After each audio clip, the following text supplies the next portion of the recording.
obtain information, and it'll be provided for research, for grants. It'll be a plethora of information where it'll be a central point of focus. So we're calling it a community depository, and I think that falls right in line with what you're talking about. But I just wanted to get that out there, and I think Sure. Anthony's supposed to be coming to that meeting on Wednesday, August 30th. If not, I'll send another invite to him. Okay, so we'll Just remind. wanted, just Thank wanted you. to share that. I don't know if you want to add anything, Anna, to that. Maybe in the community updates, we can do that as well. Exactly. Thank you. That sounds perfect. Okay, so summer icebreaker, moving around. We need to get to know one another and just to have a relationship aside from the business part of it. So here's your summer icebreaker. What is one point of the GES's history that most interests or fascinates you? So the question is, what is one point of GES's history or maybe present day that most interests or fascinates you? And let's start with Anna. Okay. Here, let me open this. I decided to sit outside because it's such a nice day.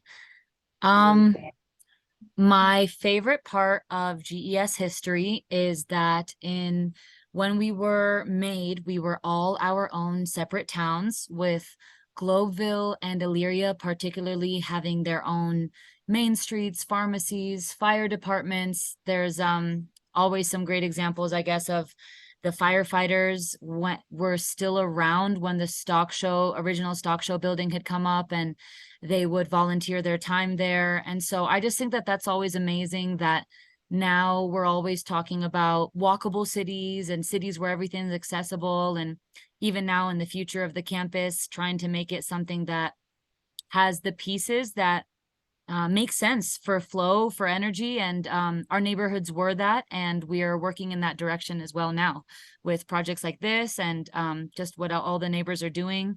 I just love that. I love that the history started as self-sustaining townships, and it's like we're going back to that, you know, getting together, getting clear about what we need and what we want from our towns. Thanks, Anna. Angela, you're next on my screen.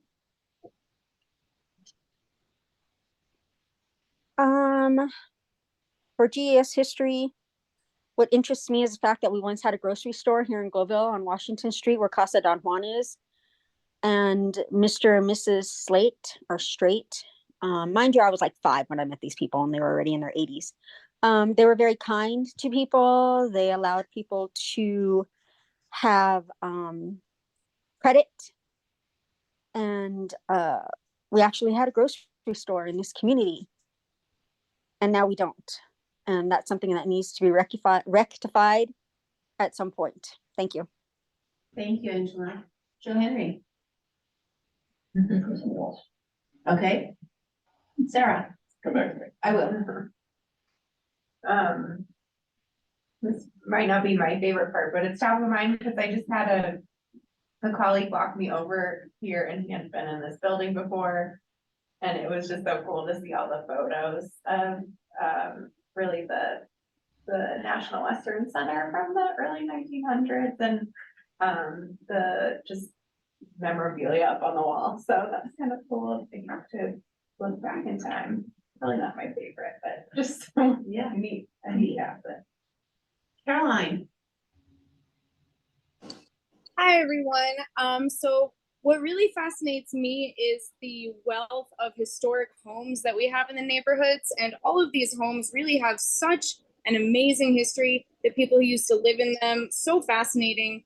I just moved, I'm still in Globeville, but the house that I used to live in at 4367 Sherman Street, it was recently featured in the GES Gazette because one of the former residents was Emma Reisbeck, who was a midwife in Globeville, and she delivered, you know, I don't even know how many babies that, you know, came into the world specifically because of her.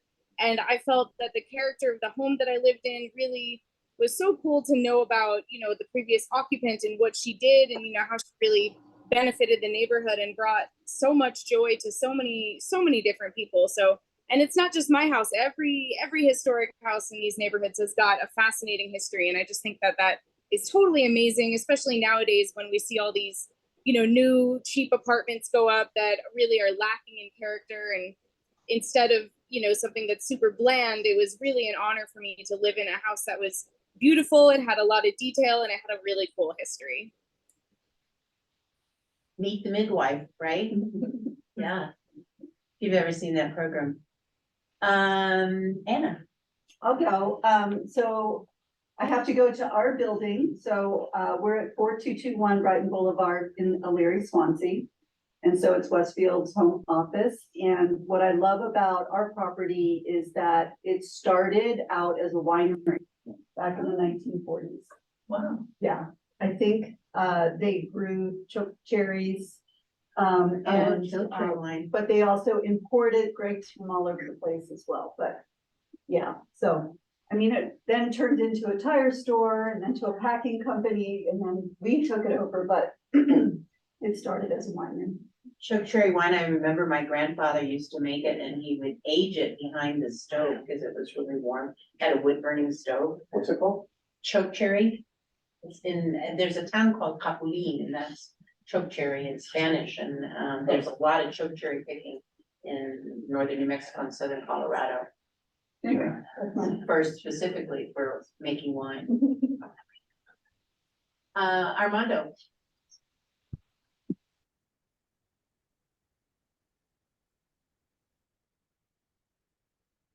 Are you there, Armando? How about Lori?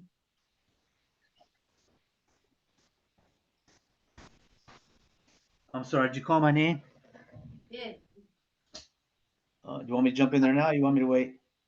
No, we were just talking about what is something about the GES that fascinates you, its history fascinates you. Well, I'd just like to expand on Anna's comment about, to me, this was a melting pot. All the Slavic neighborhoods came together, and then the Latinos came together, and now, where we're at today. And I look at it from the concept of a smart city concept in terms of all the new, innovative, creative, visionary opportunities that are coming forward. And I don't think we're gonna stop. I think we have an iconic facility that we're doing right now, and I think it just needs to flourish. And with everybody in this room and beyond, we're going to be a center for the rest of the world to follow. Thank you. Thank you. Sandra. Well, it's not a place. I think it's the people here. Just, I feel like the people are the ones that make the history, the ones that make the community. So I'm fascinated about all the people that's been living here for a long time and making all this different history. Because I know we have people from different places. So it's just people. Thank you. Dwayne.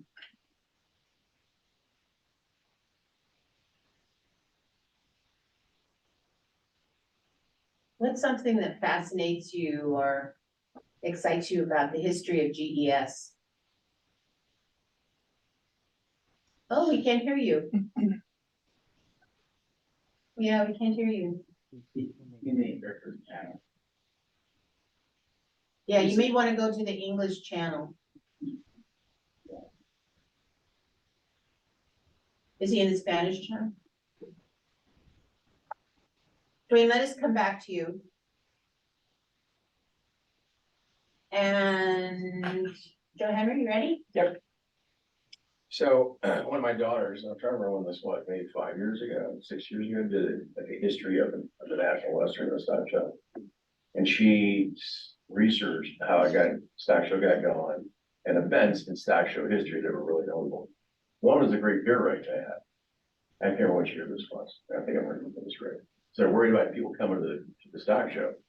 So they decided to give away free beer. So everyone showed up. And everyone got drunk. Right. I think I'm remembering this correctly. And so they had a series of articles in the newspaper person recounting like 1921, this happened to Stock Village there. And it was really interesting, all the history she brought up and how fascinating this whole history, how it started and railroads, the meat packing, And the beer fest. and the beer fest. I think it just happened once because So that's true, right? it's true, Okay. yes, and there was, a newspaper called it a riot ensued, Yeah. yes, and they did not do free beer again. For those of you, Francisco is here, and for those of you who, on the interpretation, I think many of you are used to this, is go to the interpretation channel at the globe at the bottom of the page or of your screen, and please check either English or Spanish. And Buenas tardes a todos, bienvenidos. Solo queremos recordarles que el servicio de interpretación está disponible. Si pueden, por favor, pulsar el globito en parte inferior derecha de su pantalla y seleccionar el idioma de su preferencia. Muchas gracias. AE. So the closest I can come to something interesting would be to say that the thing I think is most profound about the challenge, and it's related to pretty much everything everybody said, is can we, through collaborative projects in proportion to each other, create a sustained economy for the interrelated neighborhoods that really does have the foundations that the original historic neighborhoods had, that creates a multi-generational stability, which has to do with enterprising and educational continuity and a disbursement of resources and opportunities that really builds on itself. And so, Armando, I think I'm hearing your music. It's nice. Anyway, so I think that this is a rare moment where there's still enough generations, a generational overlap, that the story can be part of a continuum.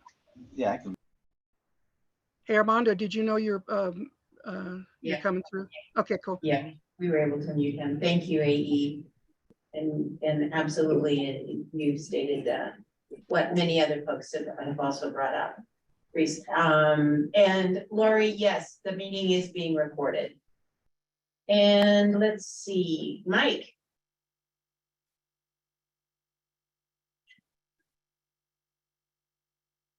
Sorry, trying to get off mute there. It's always hard to go last in or towards the end on these because everybody said like really great stuff.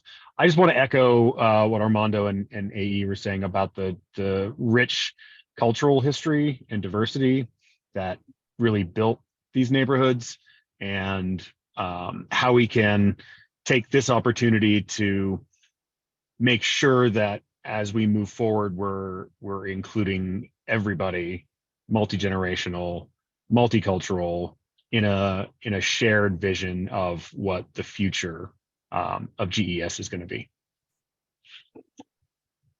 Thank you. Fernando. Good afternoon, everybody. I think for me was how the neighborhood participation have been so critical to transform the community from within. I remember when the EPA was doing the Vasquez Boulevard I-70 Superfund process, and that was due to the contamination of Omaha, Grant, and Argo smelters. Were actually sitting over there, one by the Coliseum, the other one close to I-70 at 25, and this was almost 20 years ago. I think it was 2002, and it lasted like 6 years. And the amazing community strength of coming together and fighting for what it was important, and even having the EPA doing a master settlement that had to do with basically cleaning up 800 homes. It was the largest residential superfund in the nation, and I think it still is. The EPA set up values for cleanup, I think, for 475 parts per million for lead and 100 and probably 70 for arsenic.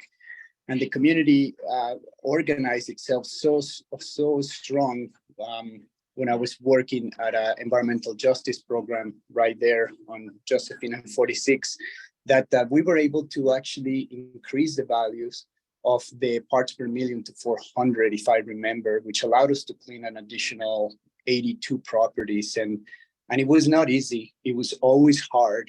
And but to the support of many different organizations, the city, State Department, even the ATSDR, they came in to help us hire a toxicologist.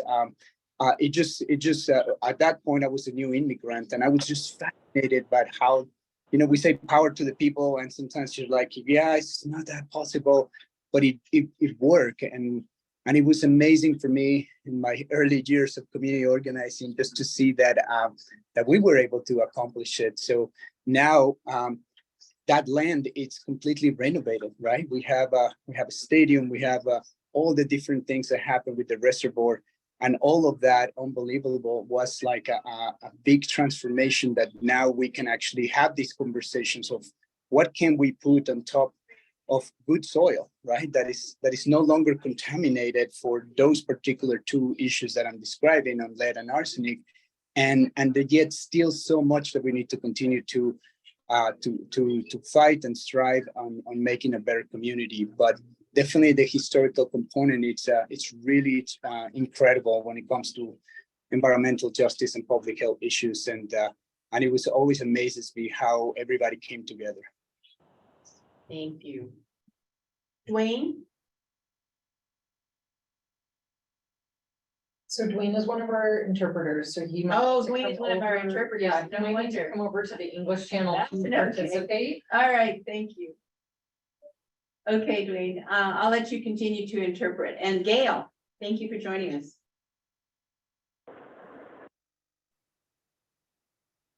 The prompt, Gail, is what is something that in the GES's history that interests or fascinates you? I'm sorry, I don't know if you can hear me, but I can't talk right now just because I'm driving in crazy traffic. Okay, we'll let you go. All right, Brad, real quick. I was born and raised in Youngstown, Ohio, and Youngstown was this melting pot because there were all these steel factories there, and all these communities from all over the world had settled there. And that's what I like most about GES, because GES feels like that to me. Jenna. So playing devil's advocate, this fascinates me, but not in a positive way, just the massive amount of pollution that these communities have seen, both historically and. Who are we hearing? I think that's it's Francisco. Francisco. I don't know if I need to mute. But it also makes me very grateful to be working on this project. Because I know how committed and dedicated we are to sustainable practices and turning the tide when it comes to pollution. Steve. I would say the significance of Globeville, Elyria, and Swansea, and the contribution to the largest industries in the state of Colorado. Yeah. Smelting, mining and smelting happened right here. The smelting part, not so much the mining part. And the people living here worked in the smelters, and that was their employment, and created these communities around these major employers that ended up being these major polluters that we're still trying to overcome today. Livestock took over as the largest industry from mining and smelting in the early 1900s, and these neighborhoods were doing the work in the stockyards. $600 million in today's dollars moved through this building, probably in cash, in 1920. So I just think it's the significance of the neighborhoods contribution, basically the lifeblood and backbone of the largest industries in the state.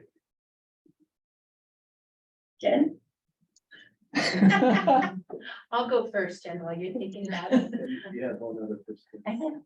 Oh, hi, I'm sorry, I was a little late, right out of the office.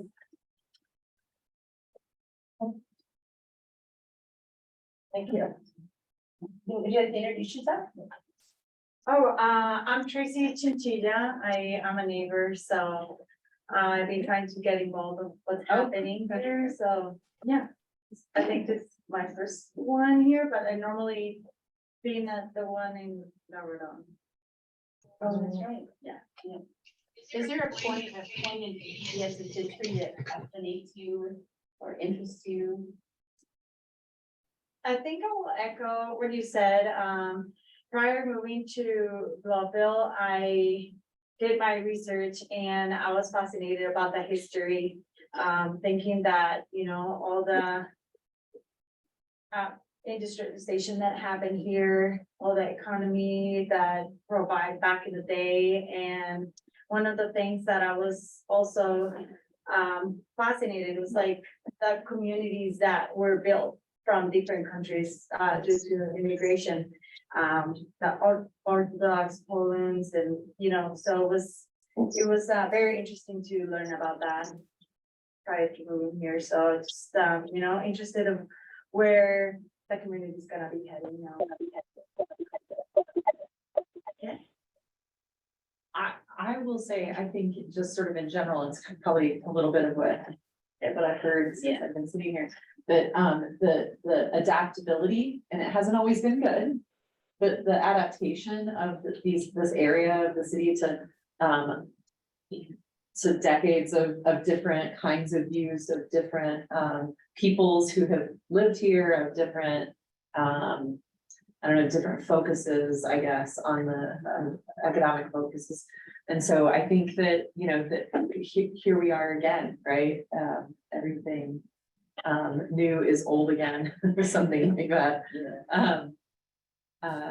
And I think that is fascinating, and it's all, you know, and it's not all good, but it's seems to be a community that has adapted out of necessity and economic reality, and for lots of reasons that weren't invited. Yeah. I'll end up by saying when I was a young girl, my father would drive us different places because driving was sort of how we spent family time, because we didn't have a lot of money, like many people in Denver. And we would come over here to the Greek Orthodox community, which was really had a place, I think. I remember the church really well, and my father saying that this is where the Greek Orthodox community had first settled in this area. And you know, I don't know if he was right or wrong, but I think he's right. He was right. And since then, I think there's been a migration probably more towards the southern part of Denver, but I always found that fascinating then. And also because there were different churches for different communities. So if you were Italian, you went to this church, or if you were Hispanic, you went to that church, and it was very segregated. And in some cases, even up on the north side now, we still see bits of that segregation around religious life. So I'll stop there, and thank you. Those are really interesting, because some of those things I didn't know, and I appreciate everyone sharing those.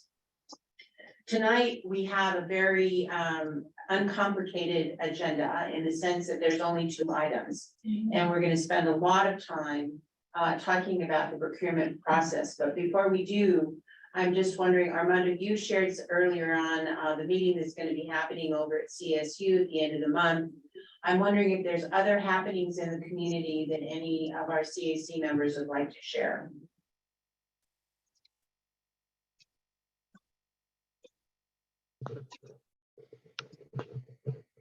Okay, this is Sarah Miley at CSU Spur, so right across the way.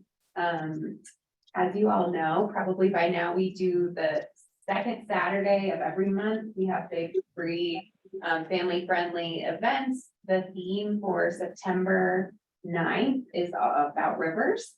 So we'll have a lot of community science activities related to rivers. And then also CSU Extension is hosting, I think, like 8 different free 20-minute workshops on sustainability. So think like composting and about pollinators and container gardens. So if you're interested in learning more, you can check out our website and see the list of those workshops. Again, those are free. You can just stop in at any time, and they're happening on September 9th between 10 a.m. and 3 p.m. And we have a number of jobs, one that just went live recently for an office manager. It's on our website, csuspur.org. We're looking for a full-time office manager. We also expect to hire an events manager, and I will be hiring someone from my team in the next few weeks too, I hope, an outreach coordinator. So please just keep an eye out for the jobs, and I'll bring updates to the next meeting as well.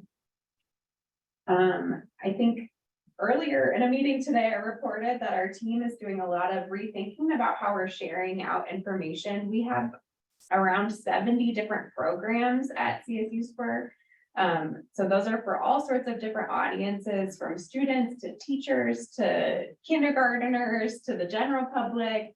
And there's a lot of different ways that you can get involved. So it's sometimes hard to understand what's the most exciting thing for you. So our website has already been redesigned since I talked about it this morning. So if you go to csuspur.org, there's a little tab that says Discover Your Spur, and you can choose a different category of who you are in the community and how you want to engage, and you can learn about some of the different offerings. So again, some of those like workshops or research projects or classes, formal CSU classes you can take and get a better sense of some of the things that are happening, because we're growing our offerings.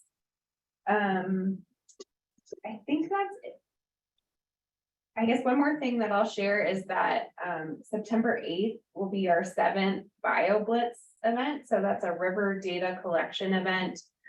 We've been doing those for over 5 years now to collect as much data as we can along the 1 mile stretch of the South Platte River in our backyard. So ecological data all about the birds and the bugs and the environment around us. So we work with the Denver Botanic Gardens, Butterfly Pavilion, and the Denver Zoo. They've all led teams in the past. Because of the construction, that part hasn't typically been open to the public, but this year we have some slots for public participation. It's still, depending on what team you want to join, it can be a little technical, but I'll definitely share the link if anyone's interested in signing up. Groups like the bird team, if you're interested in coming and helping to identify birds, that's an easy one, and it's just a fun walk along the river. Versus the invertebrates team, they're walking upriver in waders. So it can get a little hairy. But we welcome you to join us, and then also learn about some of that data that we're collecting on that September 9th, second Saturday event about rivers. Thank you, Sarah. Anyone else from the community have any updates they'd like to share? Carolyn has her hand up. Oh, Carolyn. Hi. So first, I just want to say all of that stuff from CSU Spur sounds super, super cool. And I would love to check that out if you have a link to drop in the chat. I would definitely love to look into that more, because it's very much something that I think is exciting. I love all the scientific stuff and bringing that to the community. So second of all, September 9th is going to be a busy, busy day. If anybody is attending that CSU Spur event, I want to encourage you to consider also bundling in. We will be having a grand opening event at the new Tepeyac building over in Elyria. It's going to be a lot of fun. The building is already open. They've already been seeing patients, but this is kind of the big grand opening event for the community. And that is also on September 9th. It's from 1 to 4 p.m. So I think if you're interested, you could definitely attend both events and kind of be having a nice fun day over in Elyria, over in that side of town. So again, September 9th is the Tepeyac grand opening event from 1 to 4. Thank you, Caroline. Anyone else? Okay, so as many of you know, we've spent the last meeting and the last couple of months meeting in community around the equestrian center and the adjacent hotel, as well as Cup North. And we'd like to now present to the CAC what we've learned through that process, to talk further about the process and to get your feedback. I'll turn it over to Steve. Great, thank you so much. Hi, everyone, Steve Nally. We are going to do a lot of recap of the ground we've covered to date, and then we will talk about our next steps. Again, the Equestrian Center Hotel Garage, EQC stands for equestrian, is one of the projects that we're talking about. And then Cup North is another project we're discussing that stands for the Central Utility Plant. The project site is just north of our central utility plant on campus. Let me see if I can change the slide. Highlighted, well, kind of low lighted, the darker shades on this map with the dash line highlight the two projects. Up along the river and along National Western Drive by the water tower is the Equestrian Center Hotel parking garage site. And then south of Betty Cram, it's a much smaller site just south of the Livestock Exchange Building and north of the Central Utility Plant is the other project site that we'll be discussing tonight. Here is the sequence for the procurement and the engagement that we've done to date, and trying to connect with as many folks as possible and get as many ideas flowing as we can. We had two meetings in June, the 28th and 29th, one in Elyria, one in Globeville. We provided an update at the last CAC. We went back out to the community for the meetings on the 2nd and 3rd, again, one in Globeville, one in Elyria. We have issued a digital survey, and we will be doing door-to-door survey, and the survey is essentially an extension of the same public meeting materials that we discussed at the 2nd and 3rd. We're just trying to connect with more people. We're here tonight. We'll recap the process, discuss what we heard. We will discuss how we are integrating this input we've received into the RFPs and next steps. I do want to highlight that we have started drafting the RFPs, and likely at our next CAC meeting, we hope, and we're scheduled to do this, the RFP for the Equestrian Center parking garage and hotel will be out on the street, so we can walk through and show you the language at that point of, especially the community language and how that made it into the RFP, and you'll see how that will be, how the proposers will see that and respond to it. Okay, so a recap of all the work that we did in preparation for the June meeting. Just wanted to show you all that we've been very busy in connecting with a lot of people. We sent a mailer, a postcard to almost 7,000 households in the zip code. You can see we placed flyers at the rec centers and library, coffee shop, did some door-to-door 3 times across the neighborhood.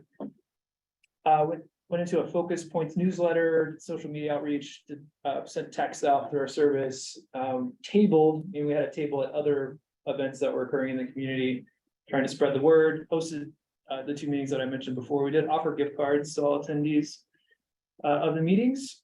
And at the June meeting, we asked these questions. What types of activation would you like to see at each of the different projects? We had a focus Equestrian Center parking garage hotel group, and we had a focus Cup North group.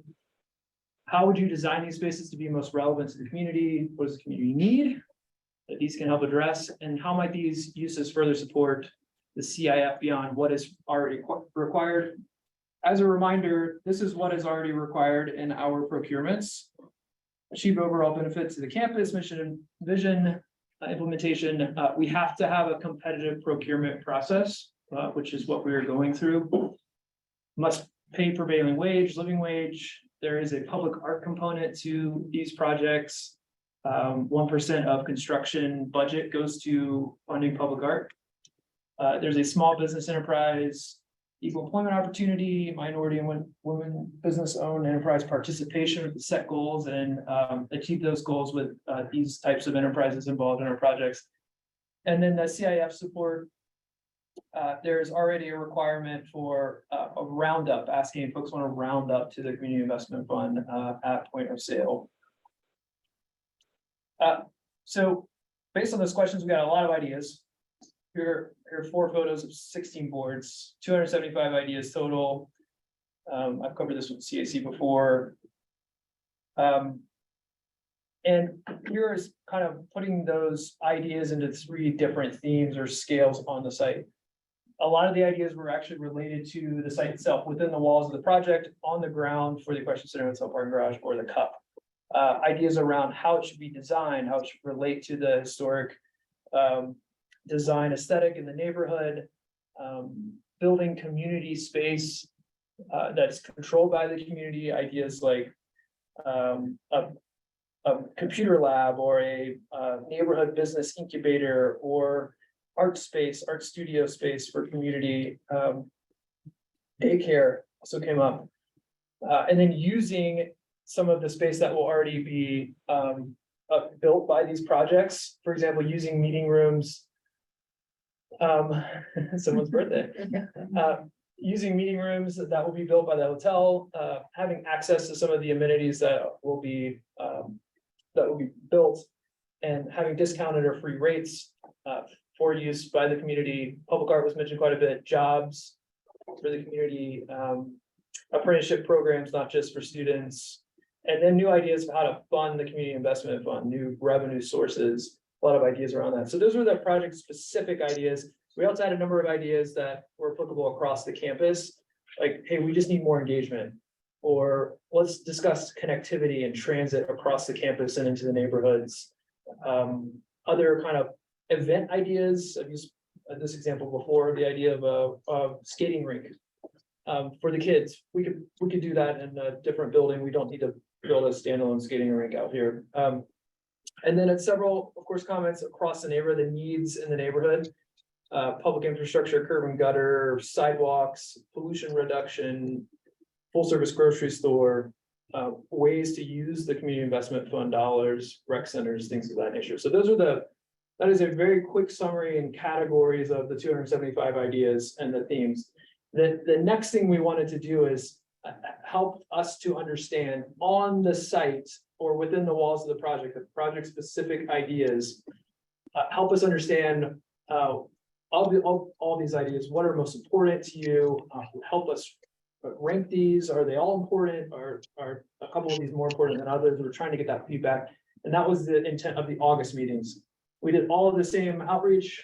We did another mailer and all the flyers and things I mentioned before, and held the public meetings in August. And we discussed how do we actually go about implementing these ideas, because this is not a tell us what's most important, we're going to forget the other ideas, or this is our only chance to implement all of these ideas. This just happens to be a snapshot in time and an opportunity with these projects, with these RFPs that we're going out to the street on how can we get some of these proposers to help us implement these ideas. We will still continue to work with our campus partners, City of Denver, Colorado State University, Stock Show Association. We'll work with ourselves. I guess I put us up there too, and the community partners to try to accomplish these goals and be true partners for each other and support each other. Also, there are a lot of ways to implement the programming ideas that came up. We have other event partners. There might be a skating rink pop-up company out there that we could partner with to help us with that idea, for example. But really the focus of the August meetings was around how can we get the proposers to implement these project-specific ideas. And we discussed this at the meetings, that we will include all 275 ideas in the documents. They're all there. They won't be sorted. It will be the raw comments so that all proposers can see them for reference. We will also highlight the project-specific ideas that these August meetings helped us to determine what are most important to the community members. We will be scoring proposals on several things, including the team's approach to incorporating ideas and the team's ability to deliver those project-specific ideas that are most important to the community members. Armando, I haven't forgotten about your comment. I'll get to that at the last slide. I'm going to save it. It's more relevant when I get there. So we went through this exercise with the dots, and we had these categories: community space, community controlled space, design ideas, using existing space, rates for the community, discounted rates. I've gone through these already, but we had these categories. We're trying to get a sense of what do we want the proposers to really focus on here. And as you can see, these things are all important. There are some priorities, especially around community controlled space, that came through.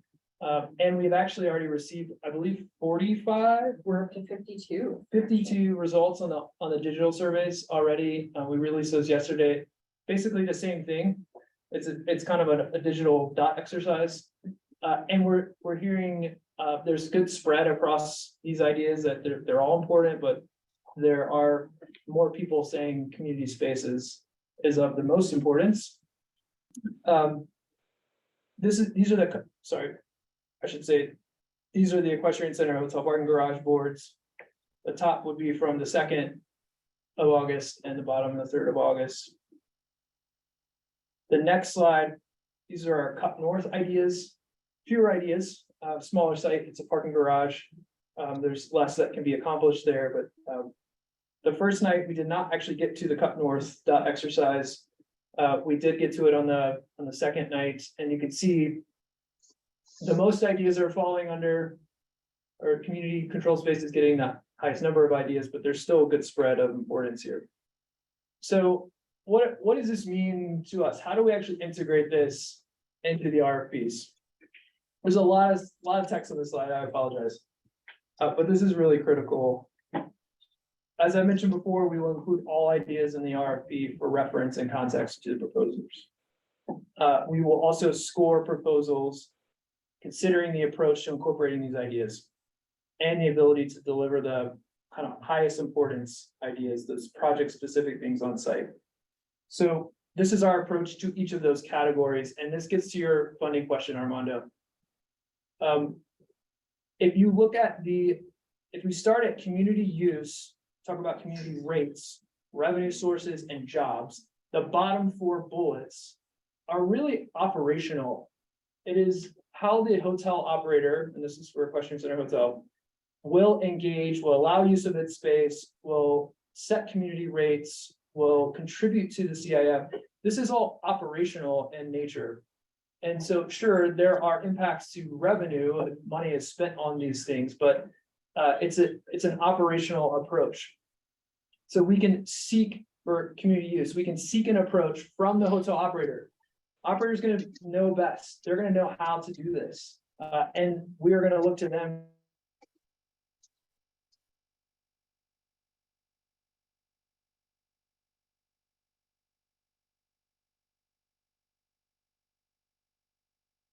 Community rates sustain. Hold on just a minute.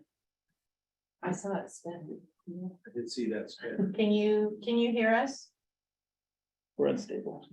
Yes. Yes, we can. Okay, thank you. So the community rates is the same approach as community use of space. We were really looking to the hotel operator to help inform the best approach there. So we are putting those two things into the RFP to seek how the hotel operator will respond to those. Same with the CIF revenue sources. As I mentioned before, roundup at all points of sale it's just a flat out requirement. It's just gonna happen, period. But we're then gonna look to how can the hotel operator get creative for how to make additional contributions to the CIF. And we will score them on that. Same with jobs. Hotel operators do this all over the country, trying to create jobs for the local communities. They can do a really good job at this, to create opportunities for local residents, not just students, and also consider all jobs at a hotel, not just the low-paying jobs. So that operationally, we're covering those bottom 4 bullets. The design component, these are things to consider, and we will score the teams on how they deliver these various design ideas. Green infrastructure, resiliency, adaptability of the space, acknowledgement of the local culture. including locally relevant and accessible restaurants, cafes, and bars. There will be restaurants, cafes, and bars, or a restaurant, a cafe, and a bar associated with a full-service boutique hotel. How does that relate to the space? How does it relate to the neighborhood? Those are design ideas that where the designers can get creative, and we can score them based on what we know at the time from the team's ability to deliver those types of opportunities. Community space is the one thing that is a little different than the others. This is one for Equestrian Center Hotel where we need to discuss with the city available funding for this type of space. The city is the main funding mechanism behind the Equestrian Center Hotel parking garage. And so that is a conversation we need to have with the city to determine what that looks like, how much, and then see creativity from the proposers on where it can go, how it's integrated into any three portions of the project, whether it's Equestrian Center, parking garage, or a hotel. So that is how we're planning to integrate all of this input around these categories into the RFPs. The next slide, and we can come back to this because I know there will probably be questions, is how we're handling Cup North and the parking garage component of Cup North. Smaller list. This is different. This is 100% a private deal. So we're looking to the private market for their creativity on how to deliver these ideas.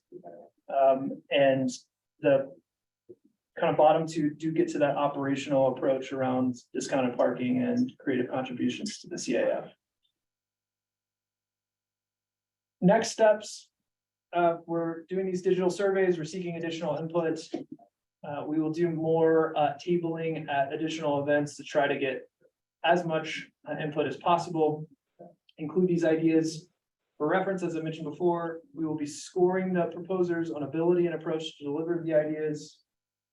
Selection committee for each project, the invite is still open. It closes on Friday. The idea is that we have one of our community board members on each procurement plus an additional community member. Anthony sent that information out. So please respond to Anthony if you haven't already. We'll be issuing the RFPs in September. We'll come back to CAC, provide updates, and next year introduce these partners to the community. Steve, real quick, Angela had a question in the chat about when the survey is open until September 1st. It's not a lot of time, but we have to end it so we can incorporate it into the documents. And did you want to talk to Armando's question? I think I did, Armando. Operationally, we're looking to these proposers to deliver and fund these ideas. We're looking to the city to fund the community space, which it's really those two options. If you want me to answer the question about the actual funding source itself for Equestrian Hotel, the 2C dollars over performance of 2C, we can go into that. I'm just not sure if that was your question.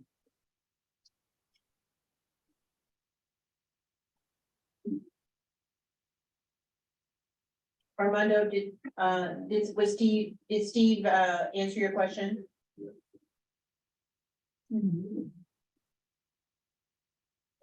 Are there other questions from the CAC, and maybe can we just sort of get the full screen? I was thinking more from the private sector side. How is he going to sustain some of these other items? Like, we talked about another grocery store. If say that there was another space added to the hotel and there's room for a grocery store or something like a 7-Eleven or something like that.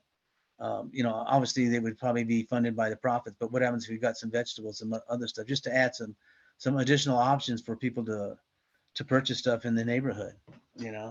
How would those type of things get funded and not only funded, but be able to sustain themselves and keep them moving forward? Yeah, I think the community space idea is building the space and allowing the community to determine the business model and what goes into that space. I think there's there could be many approaches there where there's some available funds to help build out the space. But, you know, if the community is controlling it and using it, it's really up to them on how they would want, and there would be a completely separate process on exactly how that space is used and what those. See, what one of those the things that I projects- was thinking of, and I said, well, and I shared this with Anthony, is that, you know, we should have like an economic resident community council, you know, so we can explore options like, is it feasible? Is it viable? And then that way we're educated and we're not asking questions just to ask questions. We're asking there to provide some meaningful input, but more importantly than that, bring a business model, a business plan, and address all those questions. So we're not, you know, taking time away from these type of meetings, and look at those options out there and see how viable they are, just, you know, just to be able to entertain them ourselves. Thank you, Armando. Angela? I see your hand is raised. Yes, I'm wondering if the people who use the parking garage, is there a charge to use the parking garage? Because if there is, then some of that revenue fund needs to go into the CIF. Okay, so you're saying that the community rates, it's not just applicable to the hotel, it's also applicable to the parking garage? I think it should be applicable to everything. Yep. But yes, Okay. Good comment. thank you. Other comments or ideas? Oh, go on, Yeah, sorry. just one response to that is for the equestrian center hotel parking garage, the authority is likely operating the parking garage. We're not looking to the private sector to operate a parking garage, which creates a lot of flexibility on how we can address that very concern, Angela. The other parking garage at Cup North would be privately built, and it may be more challenging for that private operator because they're you know, taking the revenue from building the garage to pay off the debt of building the garage. So, but I just wanted to make it clear that we intend as the authority to continue to operate the parking garage. Continue, it doesn't exist yet, but actually operate the parking garage once built at Equestrian Center and Hotel site.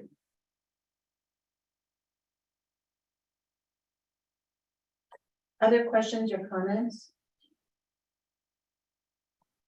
So just to clarify, there's gonna be 2 parking garage, but one is gonna be privately operated?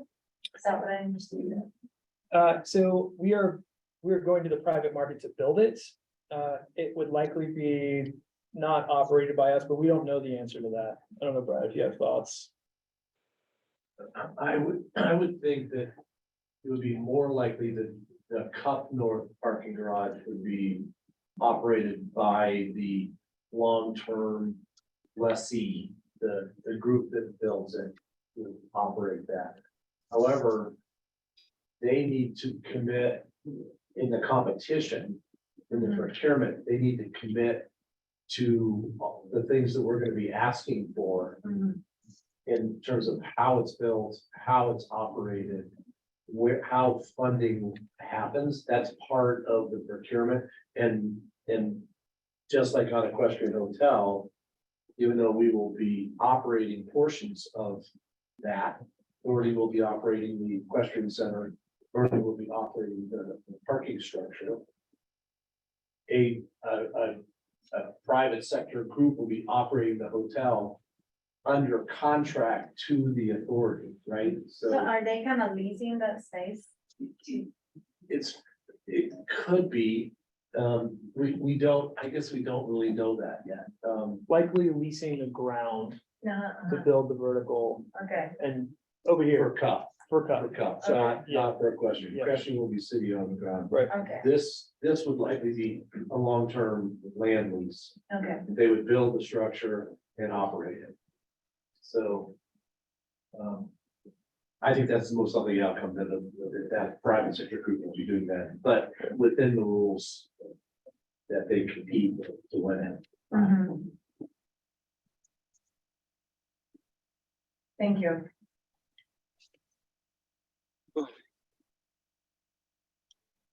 Other questions or comments from the CAC?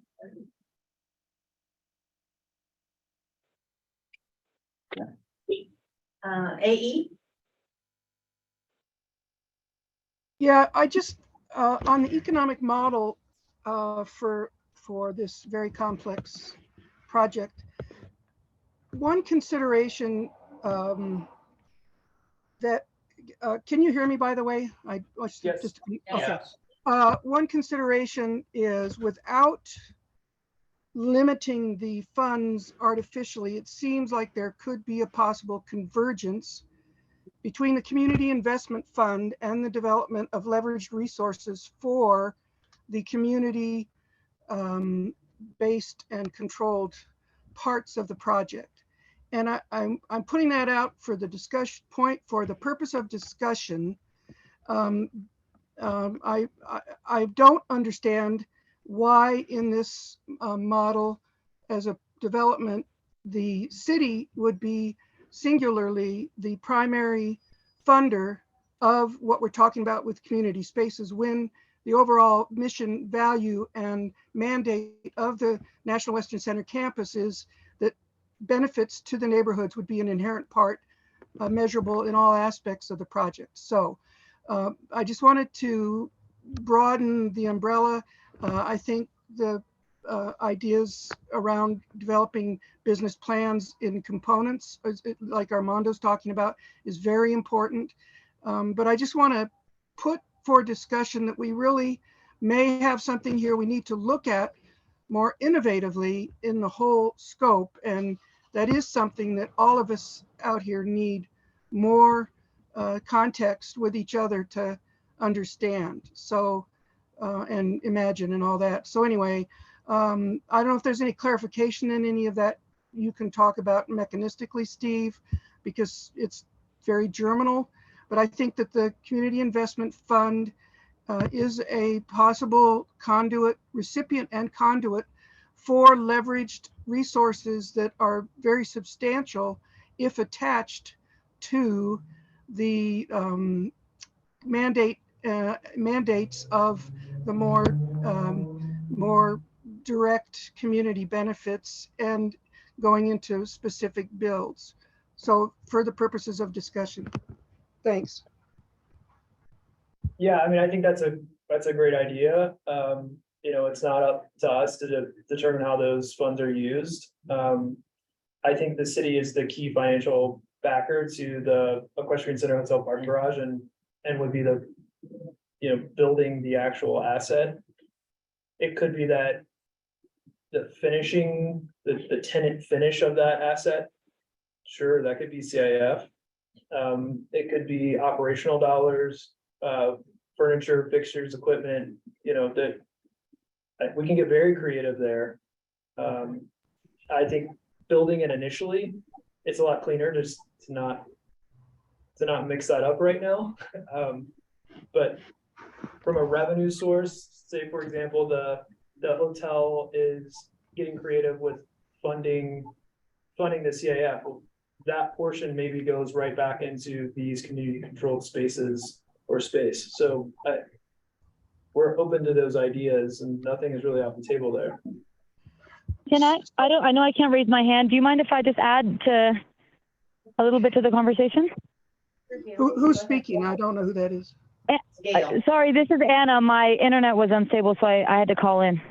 Oh, sorry, and I thought it was, yeah, go ahead, please.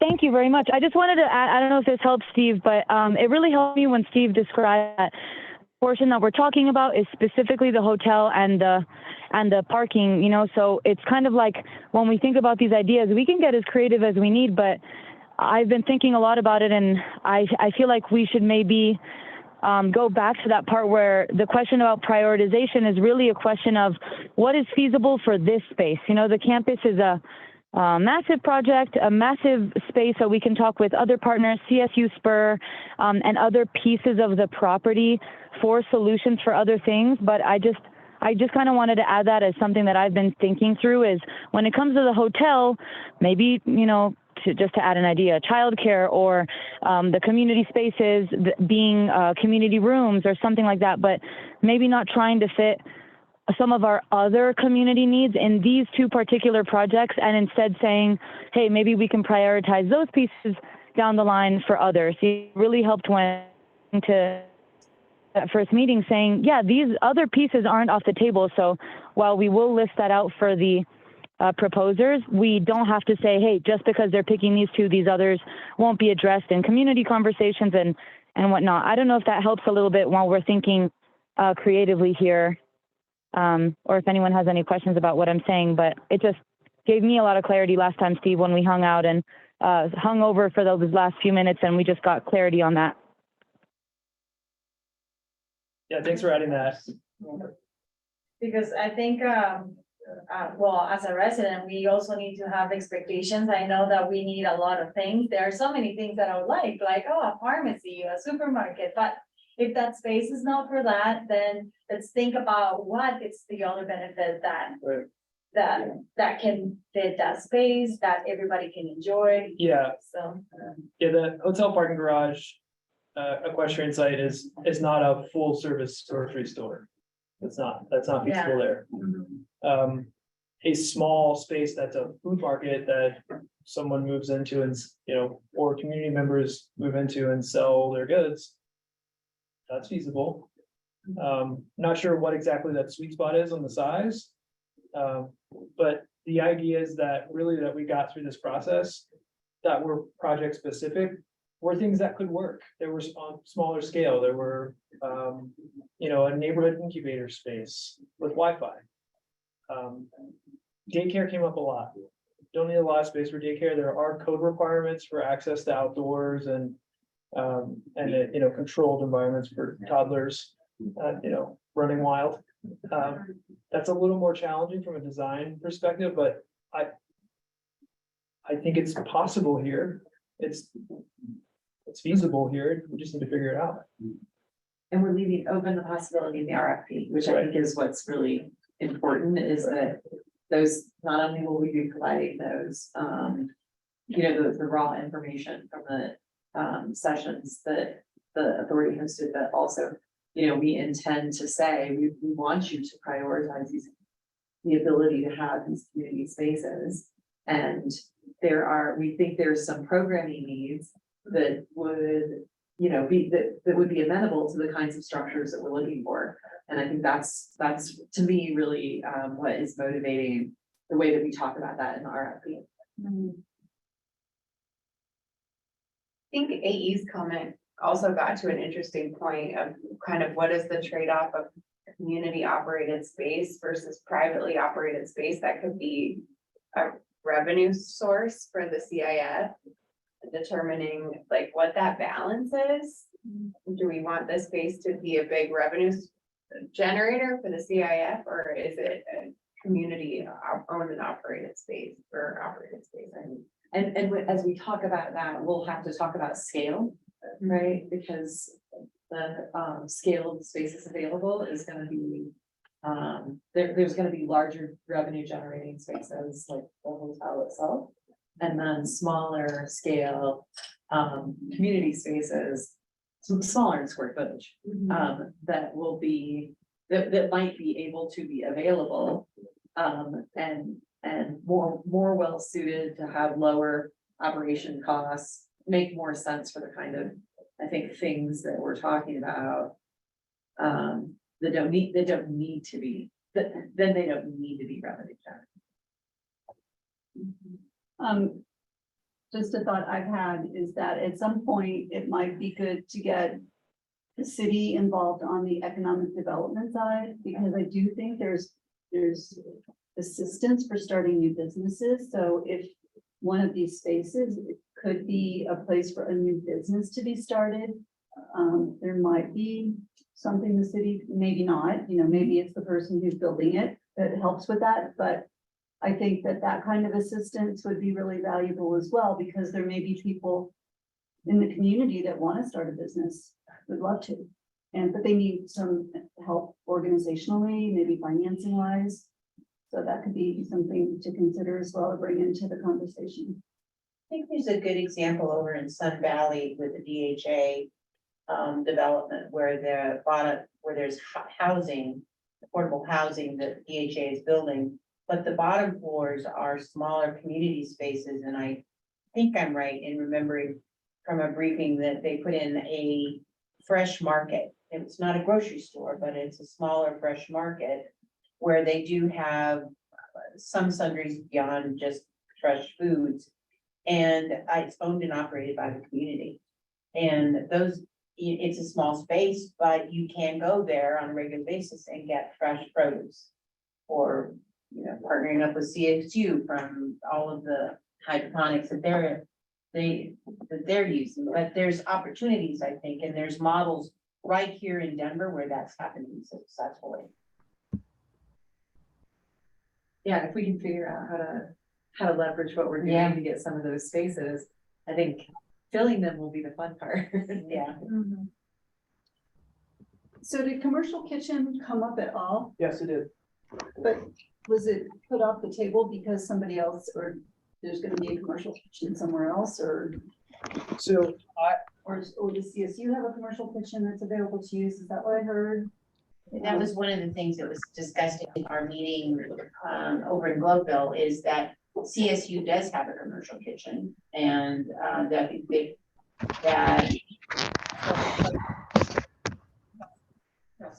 Jocelyn came and said she wants to go back and take a look at that need, because if that's a role that CSU could play, then they do have a commercial kitchen. It's not being as used at the level that they would like it to. So there's an opportunity there for CSU. Yeah, I just think there should be one on there. I don't think it's off the table. There's no way for me to list all the ideas. So I started to use it as an example, but I do think that is one example of a more cost intensive infrastructure and core shell build out with a grease trap and ventilation and all the necessary things you have to have with a kitchen that could be challenging. But when you're doing ground up construction, it's a lot easier to get done than going back and retrofitting. So I wondered if there wasn't a commissary kind of scenario where are there slow hours, in a hotel from 11 o'clock at night until 6 o'clock in the morning. Commissary kitchens get used 24 hours a day. That's such desirable space. it could be shared space, Shared space. We didn't get that comment as well. And then you just really need to build the storage facilities for the people who are using it. Probably wouldn't hurt to have a couple of those kind of commissary or commercial kitchens available.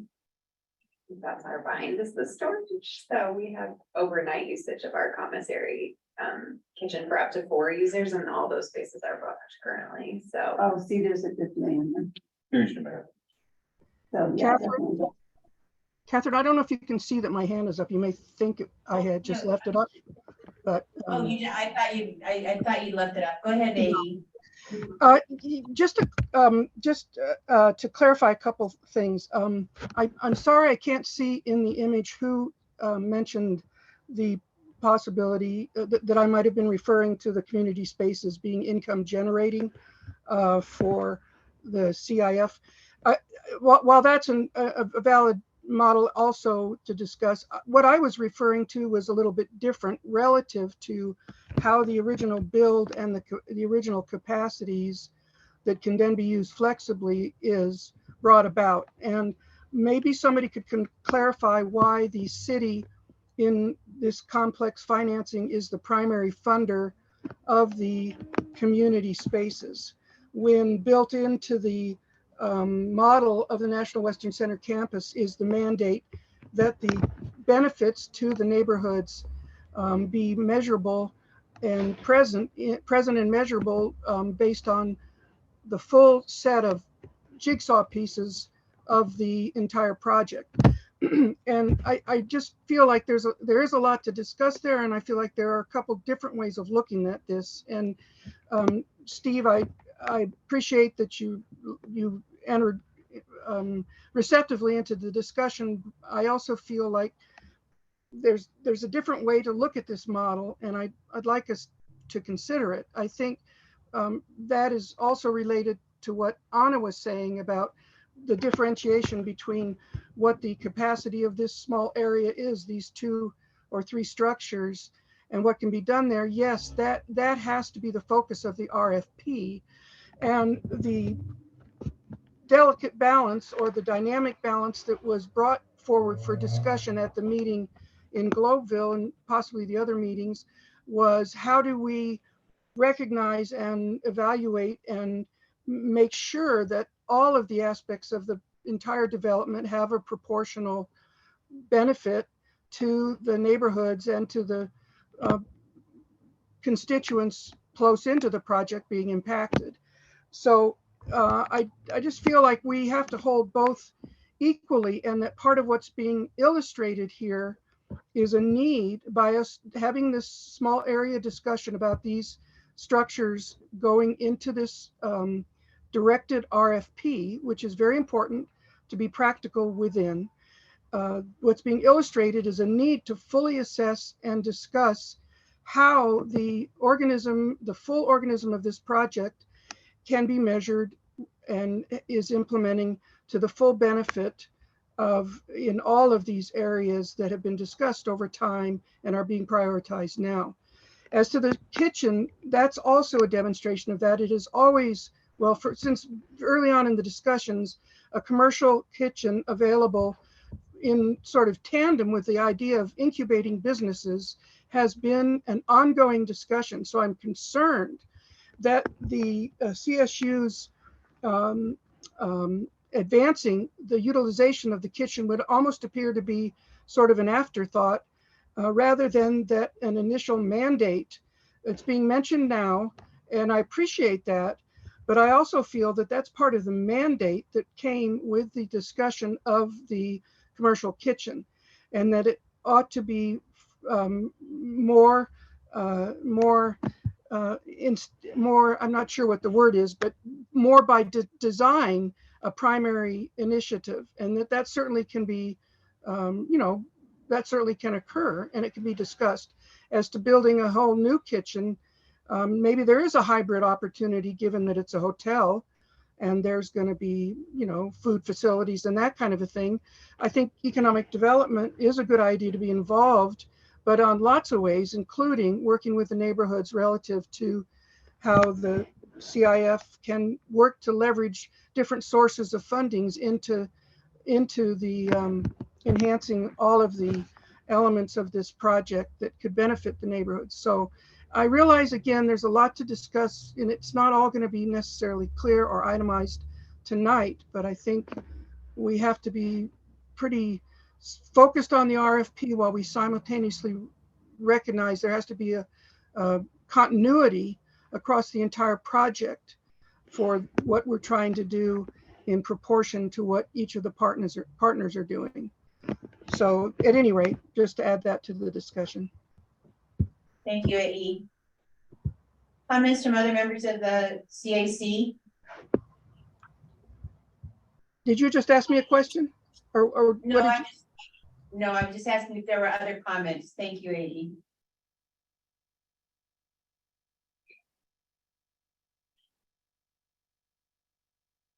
No?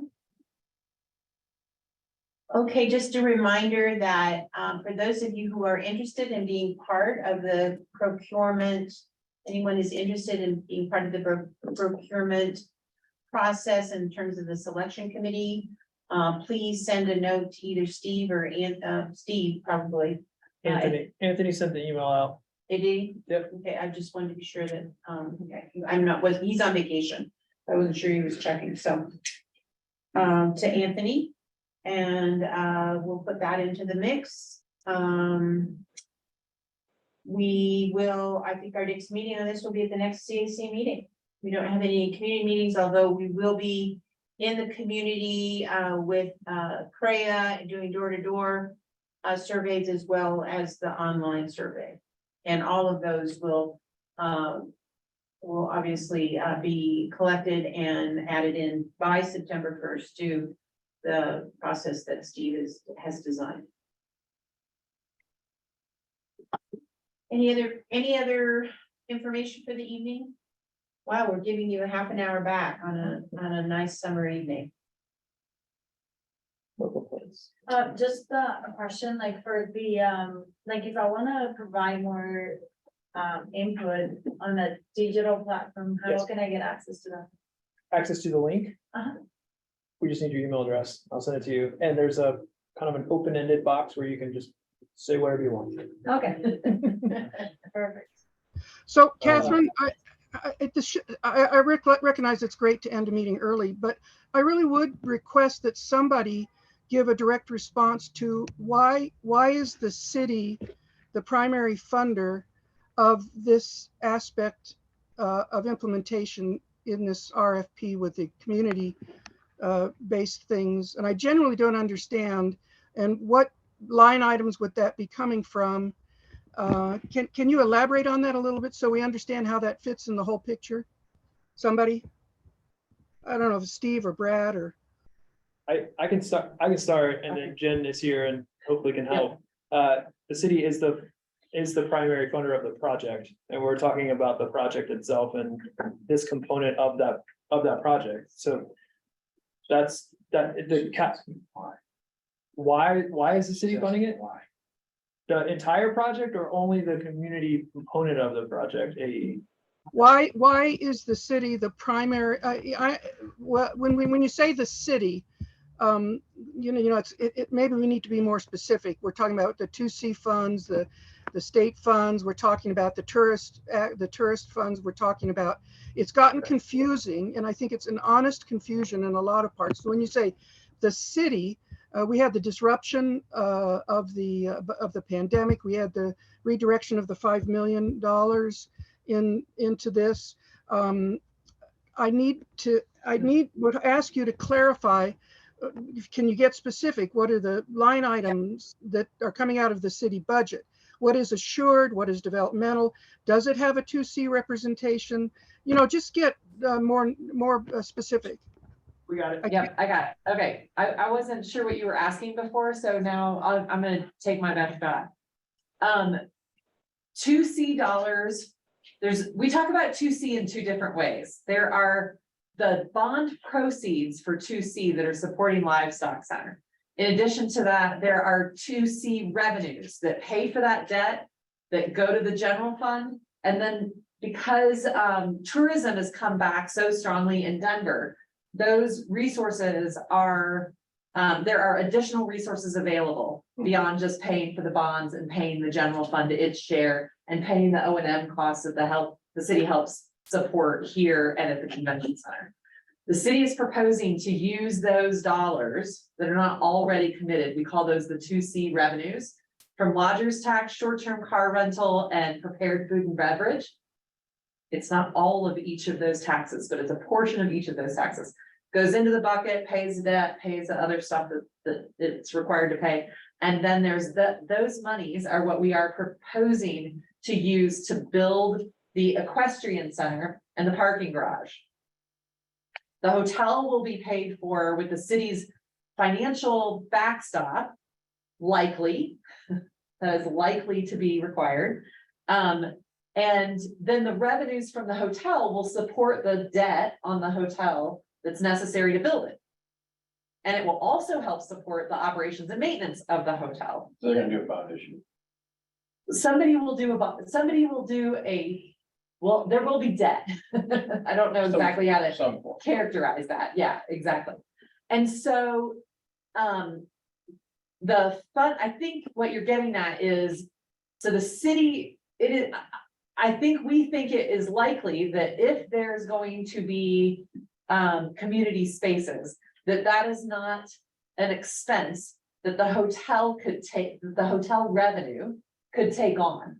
There's just unlikely to be enough revenue there to take care of its own capital costs, as well as the operations and maintenance of that facility. And so we are anticipating that if there is community space, that the city would have to provide the funding for that. I don't think we are presupposing that though, AE. We're certainly leaving open the possibility that the hotel overperforms, because all we have now, right, are the beginnings of some models. When we get into more discussions with a developer, we can have conversations with the authority and the city and the developer at the table with the community about what kind of space we're talking about, where it might go, and what activities it wants to support. And if that's something that the revenue from the hotel or other revenue in the deal can help support, We'd be super thrilled to hear that. But I think right now we're anticipating that that's unlikely to be the case. Does that, At least in the early years. at least in the early years, agree with that? Does that make sense? So, The other, I'm sorry. No, please go ahead and finish your thought. Please go ahead and finish your thought, Jenny. Let me tell you one more thing. The Yeah. other important revenue part of this proposed deal is that it will drive event revenue on the campus. We are asking for an event partner that will capitalize on the, that will leverage the location of the hotel and drive use of the venues on the campus. And that's important to us because one, we want our venues used. We want people here. We want this to be a resource for the city of Denver and its citizens. But we want, but we also want to drive revenue on this campus to support the operations and maintenance. These are big, expensive buildings to operate. We need to generate dollars to do that. So we want to use the hotel to help generate those O&M dollars also. And it will also benefit CIF. And it absolutely, and the intent absolutely is that it benefit the CIF. And it will benefit seat tax if we can drive for more use of these venues. That seat tax comes back to this campus. So it's city dollars that we commit on top of the other dollars that the city's committing. We commit the seat tax back to this campus. That's all the earned revenue, it comes back. Okay, that's all I can think of. Jenna, the AE here. First of all, I appreciate that elaboration. And I would just like to say on behalf of all of us peers out here in the neighborhoods, to me, that should be the lead, the headline to us, that there are things to discuss in these models, and it touches on what I think can be opened up with Armando's concept of a business plan. I think we're either being underestimated or underestimating ourselves, or something is not being considered an important part of the transparency to have the very germinal concepts of what the open model is, whether or not it's likely that there would be enough revenues from the hotel to, for example, create that other model. But it's really important to recognize that the will of the constituency and political will can affect the probability of different models.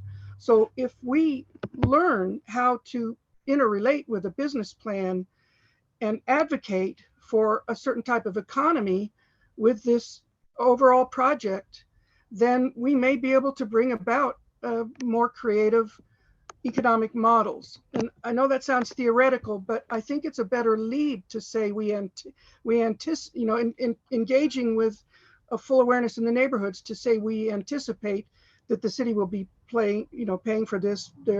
We don't think it's likely otherwise, but here we're not going to I can't remember the great word that you used, presuppose it, I think you said.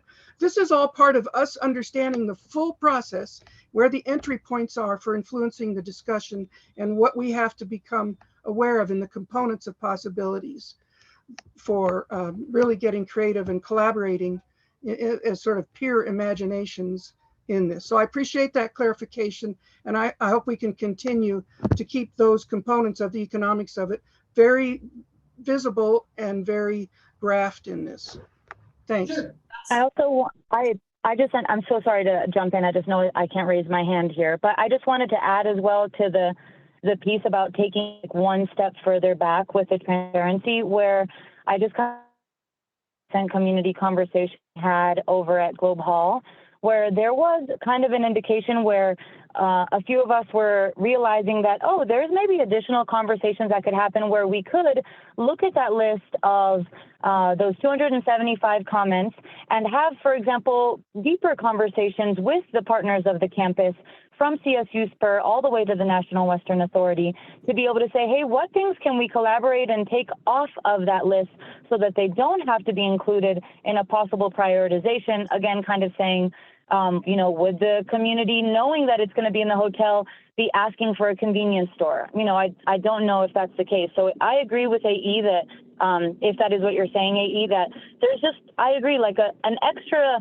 community engagement piece that's missing, that's maybe more around those partnerships, ideations, you know, when we're saying this is going to cover that, you know, necessarily have to.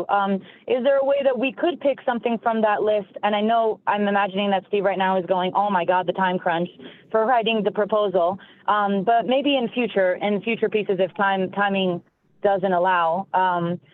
But I always think that, you know, having that piece about could we talk to Jocelyn? Could we talk to these other partners, find other solutions, remove the financial pressure off of some of these other pieces? And that way, instead of using people's money for a hotel for the National Western Center, that people's money might end up going towards those community assets that Armando is referencing in other spaces, whether that's on the campus or not. But I just agree. I'm kind of elaborating in a different way, but I just wanted to add in there that I agree that there's just some little extra conversations and a step before the saying that something is or isn't feasible piece. Yeah, I think that's a really good comment. I appreciate that. And I mean, I think that's our charge. I think you're giving us a charge to continue this conversation. We need to take these RFPs out, but that's just one part of this conversation. Right. There is a whole nother track and discussion that we can continue to have as a group on these ideas and trying to explore how to get them implemented elsewhere. Steve, I just want to make a distinction here real quickly. Anna, I appreciate your comments. I want to be clear from what I'm saying. I have absolutely no problem at all using the revenues from the 2C initiative, the bond measures, et cetera, that the constituents put in place by voting in 2C. I have absolutely no problem with that. What I want is an explanation of why would it be limited to that if it's possible that there's a larger net resources available creatively across the partners through other initiatives and things of that sort. I don't feel that what I'm saying is to take a step back in transparency. I wouldn't say that. What I would say is I would term it that we're taking a step further into transparency. I think that all of that list, all 275, and I calculated the numbers of those that have been in discussion over time on this project for years. I did cheat and rounded up to 73. But all of those should be discussed, I feel, in ways along the lines of how is the entire project, all of the partners and all of us in the neighborhoods as advocates for the best for the neighborhoods and the best for the project and to benefit the city and the state and the world, how should we all be advocating for all of these things within the sum total of the project itself? But what we have to do is get realistic about what this small area of these parking structures in this restaurant can support. But what we must not do is think that a benefit is completely fulfilled if a scaled back or representation of that benefit is built into this small area plan with the hotel and the parking lots. This is not necessarily the full scope of how a particular benefit can be implemented through the full collaboration of the partners into the holistic development itself. So I want to be real clear at that distinction. I don't feel at all that it's a misuse of the money to come out of 2C, which is constituent money, and in theory does not increase, and I think fact doesn't increase the tax base of the Denver population. It is the lodger's tax. It is out of the tourism industry. But anyway, I just want to make that distinction. What I'm saying is perhaps there's a way that we could creatively work together, leveraging the CIF concept to even replace some of the budget these 2C might cover, and that would free up some of the 2C funds in order to even do more additional, greater things in areas that we care about. It's all part of creative initiatives financially, and there's a lot of people engaged in all of these things way over my head, but it's a complicated set of possible resources that I think we can all get a higher and more comprehensive understanding of. So I hope that makes it a little more clear with also honoring what you're saying, Anna, where I'm coming from with a little bit of contrast there. Thank you. Any other comments? With that, we'll close the CAC meeting for this evening. We'll see you next month. Again, reminding you, if you have any interest in being part of the procurement process, please send your name to Anthony. Thank you, everybody, and have a good evening. Thank you, everyone. Love coming to this. Thank you. Thank you. Good afternoon. Have a great night, everyone. See you later.